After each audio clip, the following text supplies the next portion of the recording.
Hello and welcome to Travel Closely informational videos on air travel. Today, we will be discussing how to travel with your laptop on a plane. Taking laptops in carry-on.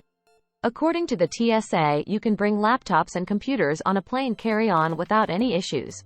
However, you will need to remove your laptop at the security checkpoint and place it in a separate bin along with any other electronics larger than a cell phone.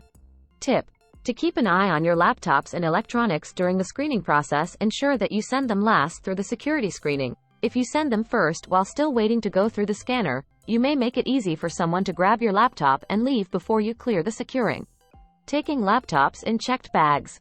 Laptops are allowed in checked bags. However, it is preferable to keep your laptop in front of your eyes to ensure it is not damaged during transit. Keep that baby close in your carry-on or personal item. What type of laptops are not allowed on planes?